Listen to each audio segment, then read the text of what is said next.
Hi, my name is Ilma and welcome to my channel. I've been posting Christian blogs for 11 straight years every day.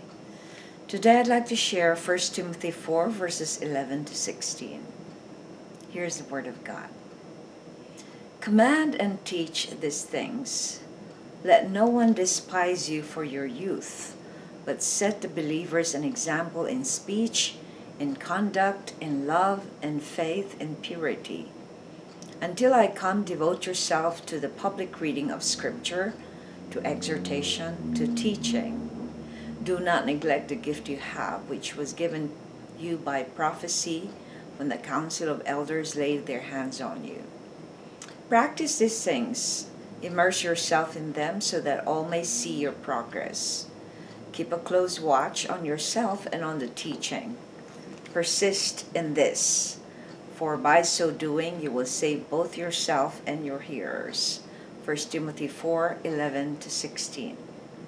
And here's the poem I wrote based on those verses. Hone your gifts and persist in your progress. The Lord Jesus commands us to godly living and growing our faith. Until He comes again, He wants us to stay pure and follow the straight path.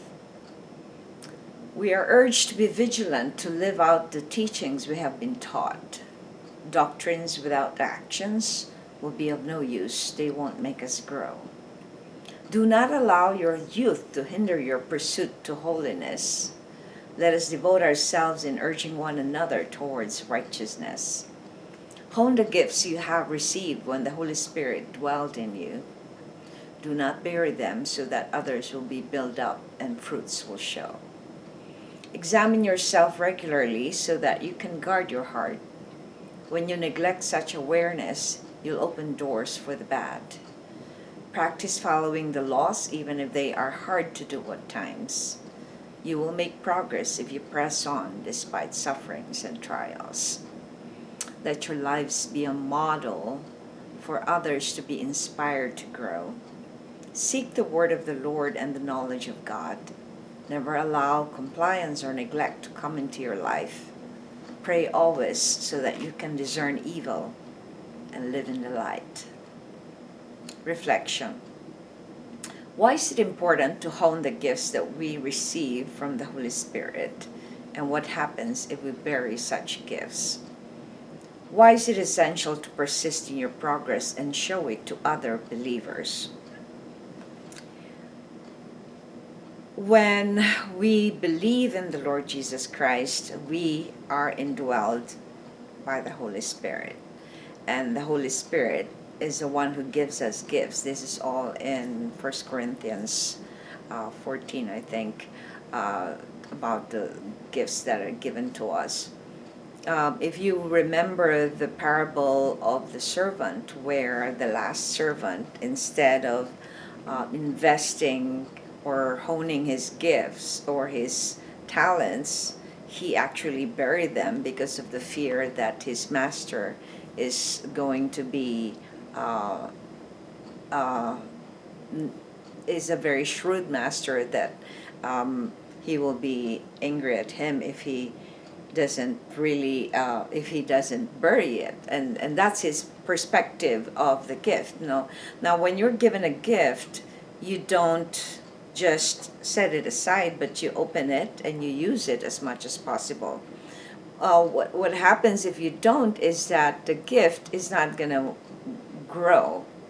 So if we are given gifts to teach, gifts to prophesy, gifts to help each other, gifts of mercy, gifts of all the different gifts given to us, if we bury these gifts, they are not gonna be profitable for the church.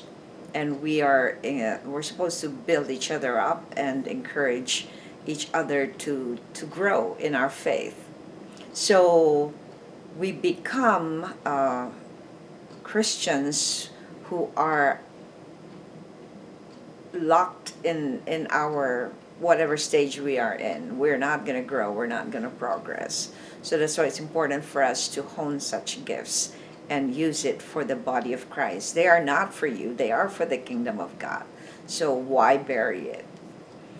It is essential for us to persist in our progress and to show it to others, because when we show others the progress that the Holy Spirit, that we have been following the Holy Spirit's prodding to change and transform us, then it could inspire them to do the same and be vigilant as well to live holy lives and live for the Lord. So thanks for watching. I hope you check my website at ilmaarts.com for artworks, photographs, and a copy of this blog.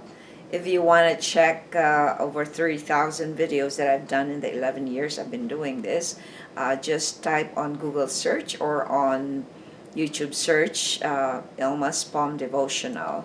And I also have a website, Ilma, www.ilmaarts.com, where you can access these blogs and my other artworks.